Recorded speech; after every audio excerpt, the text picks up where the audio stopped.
you doing? Good. I was assuming I was this one. Oh, yeah, you're good. Yeah. Oh, can we move that out of the frame? Yep.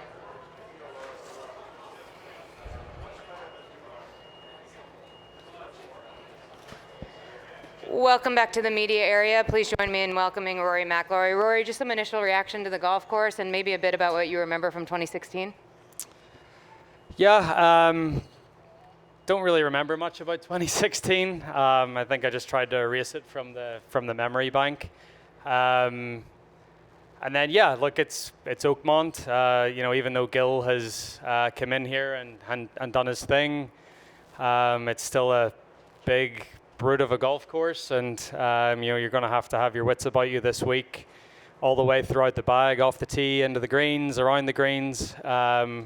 So yeah, look, everyone knows what to expect. It's Oakmont. It's going to be a great test. We're going to open it up to questions on the right, Luke. Rory, I know the driver plays a role, but if the ball's been getting away from you off the tee a little bit, there's presumably some kind of technical thing going on too. Just wondering if what you've identified in your swing and what you're working on about it. Yeah, I think it's a little bit of both. I think, especially trying to, hitting a lot of drivers. Every driver is sort of has its own character, and you're trying to manage the misses. So it's definitely a little bit of both. But yeah, I feel like I've, as the last few weeks go, I think I learned a lot on Thursday, Friday last week, and did a good bit of practice at home, and feel like I'm in a better place with everything going into this week. And what did you learn at home? I learned that I wasn't using the right driver. Where's the mic? Yeah, right here to Gabby.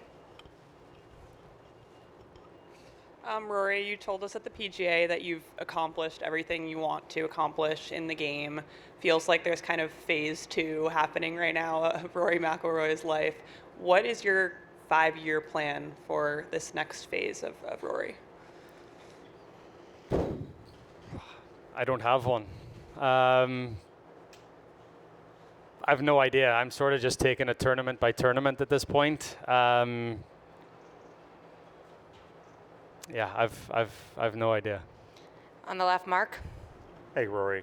I know it's probably a good problem to have, coming off the Grand Slam, but what is the difficulty of kind of resetting in these last couple of weeks? And what's the challenge that you've found, the last 2 tournaments at least, and as you go forward?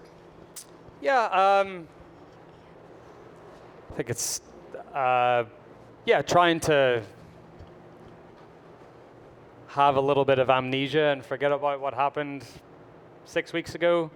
And then just trying to find the motivation to go back out there and work as hard as I've been working. I worked incredibly hard on my game from October last year all the way up until April this year, and it was nice to sort of see the fruits of my labor come to fruition and have everything happen. But at the same time, you have to enjoy that. You have to enjoy what you've just accomplished, and I certainly, I feel like I'm still doing that, and I will continue to do that. But at some point, you have to realize that there's a little bit more golf left to play this season. Here, Portrush, Ryder Cup. So those are obviously the 3 big things. That I'm sort of looking at for the end, for the rest of the year. But I think weeks like Quail Hollow or weeks like even last week, it makes it easier to reset in some way, to be like, okay, I sort of need to get my stuff together here and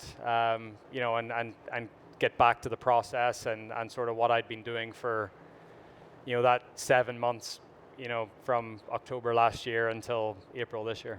Stay back left with Adam. Rory, have you settled on a driver that you want to use this week, first of all? Yeah. What is it? A TaylorMade. What model? Are you back to the 10? Or the come 35? out and watch me hit balls and you'll see. Okay.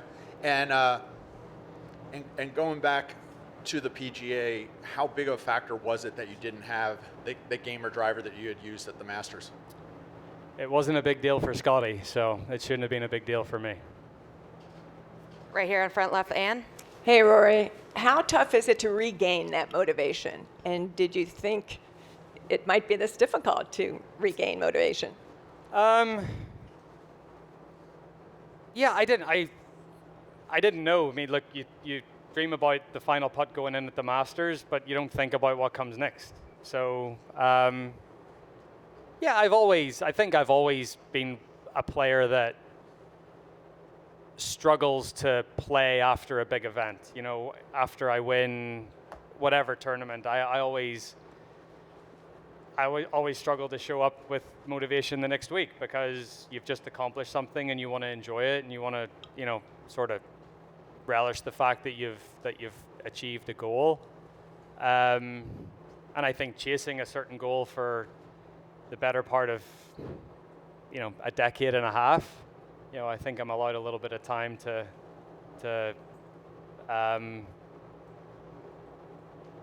you know, relax a little bit, but, you know, we're here at Oakmont and I certainly can't relax this week. Far right to Kira.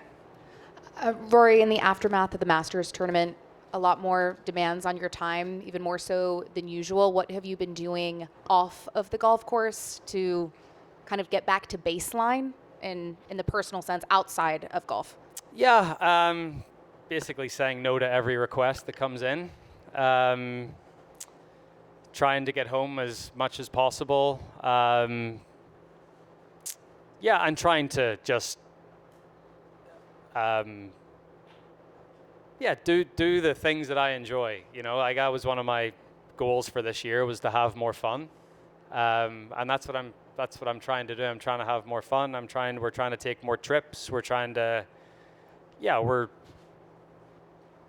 just trying to do things that I enjoy and get back to, you know, having hobbies and, you know, filling my time with the things that I want to do. I think that's been a big, but that hasn't just been post Augusta. I've been trying to do that for a while.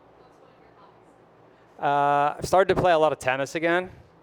Like Harry and Niall play tennis pretty much every week when we're on the road, and I've always been like, oh, I don't want to injure myself. I don't want to whatever, but like I miss not playing, and so Harry and I played quite a bit of tennis last weekend. So that was good fun. And again, just like traveling and, you know, seeing the world and, you know, giving Poppy that opportunity to see the world at such a young age, I think is a wonderful opportunity for her. So, yeah, just that sort of stuff. Front left, Gary. Rory, when you won this in 11, golf course was soft. And so there was this reputation building that soft was your friend.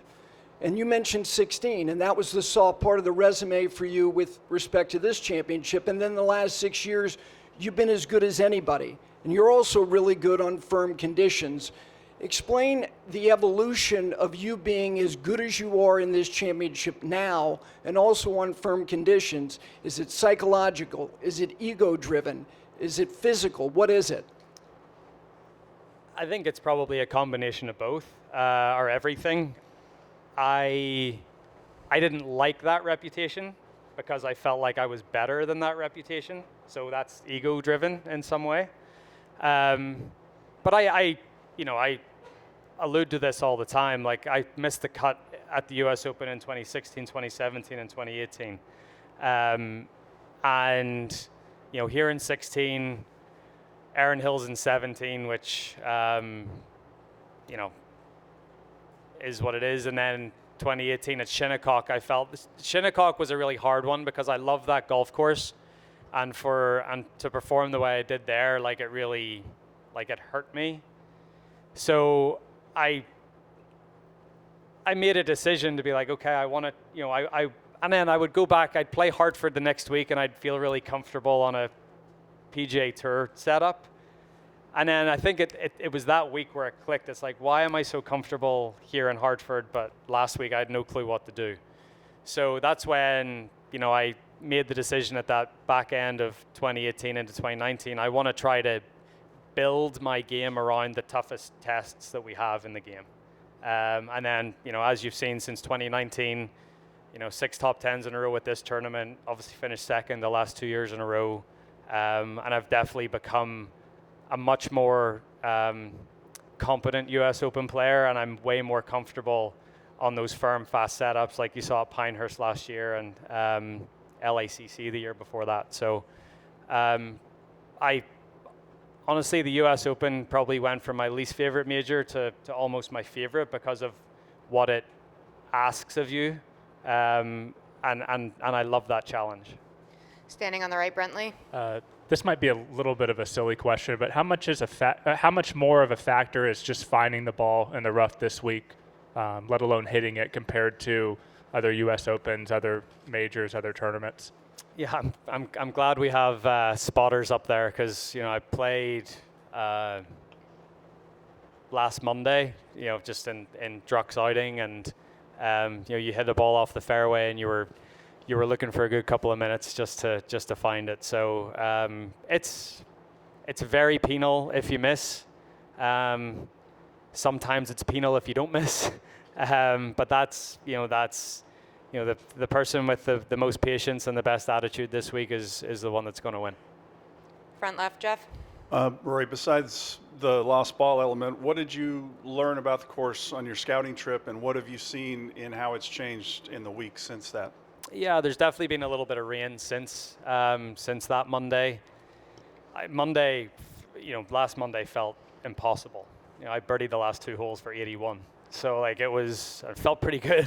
Didn't feel like I played that bad.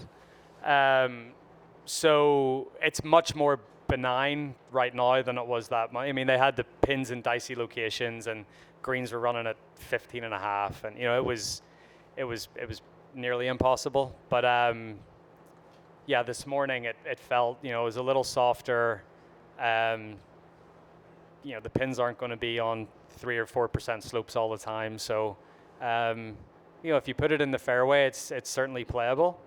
But then you just have to think about leaving your ball below the hole and trying to make as many pars as you can, and you get yourself in the way of a few birdies. That's a bonus. A few more on the left, Bob. Rory, at the Players, you didn't drive it great, at least early in the week, but yet you overcame it. You fought your way through it and shot some good scores. Obviously, won. Is anything the similar that you're going through now with that, and how do you sort of get through it when you're having a tough day off the tee? Yeah, I mean, Players, the rough's short. They probably cap it. That's like 2.5 inches, and then if you go off the fairway, you're in pine straw, where you have a shot if you have a gap in the trees, and it's definitely more of a, you can play recovery golf at the Players. This place won't let you do that. You got to chop it out and then just try to make a par from with a wedge in your hand. So yeah, I felt like I drove the ball okay at Augusta, but again, it's a recovery golf course. You've hit it offline, you can find gaps in trees and you can do something with it. You miss a fairway here, you can't really do anything with it unless you're in the middle of a fairway bunker, and you can get something over the lip. So yeah, much more penal if you do miss it, and hopefully, I feel a little better with the driver over the weekend at home, and even today playing a practice round. So hopefully I can hit a few more fairways than I have been hitting, and give myself some opportunities. Far right. Oh, sorry. Far right, Sam. Rory, you mentioned just having to chop out every time you miss a fairway. Are there ever calculations where you might decide to go for it, and what would go into that thinking if a ball's in the rough? Yeah, just a lie. Just whatever club you think you can get on it. If there's a bunker to cover, if there's it's. Yeah. I mean, and the good thing about this course is most of the greens have run-ups onto them. It's not as if they're forced carries onto greens. So it gives you, if you have a half decent lie in the rough, it gives you a chance to at least run the ball up to the front of the green if you've got a decent lie. But decent lies in the rough are few and far between, so that's why you just have to, you don't want to ride your luck on this golf course. Last two on the left, Dave and Michael. Yeah, Rory, just a question about length versus strength. Is strength maybe more important at this golf course than most U.S. Opens, and is it maybe more important than length this week? Yeah, look, you hit the ball in the rough, and you're not going to have any control of your ball going into the green, especially these greens that are pitched away from you, and it's just, you have to be able to spin the ball going into these greens if you want it to finish anywhere close to where where you want it to. Saying that, the last two champions here did lead the field in driving distance. I watched quite a lot of 2016 over the weekend and just tried to get a feel for, how the leaders played this golf course and, what they did that I certainly didn't do over the first 2 days. But yeah, I mean, you've got, DJ was obviously one and Cabrera in 07. But you had a mix of players that were up there. You had Jim Furyk, finish second in 16. So I think there's different styles of games that can win here, but I certainly think that distance is never a disadvantage, and especially on this golf course. But you want to combine distance with accuracy this week. That's the recipe. Michael. Thank you, Julie.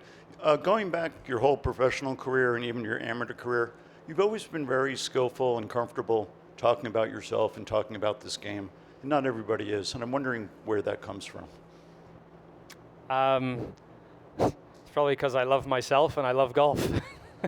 We're pretty comfortable talking about both of those things.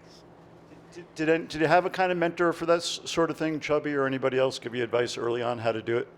No, not really. I think you're always going to be comfortable talking about subjects that you feel like you know a lot about. And I think I know a lot about golf, and especially my golf. There's no one better to tell you about my game and what I'm thinking and how I'm feeling than me. So, and I've always enjoyed that. I've always enjoyed talking about the game. I've always enjoyed the challenge that it presents physically and mentally, and trying to figure out a way to overcome those challenges. And your dad's a good talker. My dad can talk with the best of them, yes. Well, Rory, thanks for the time. Good luck this week. Thank you.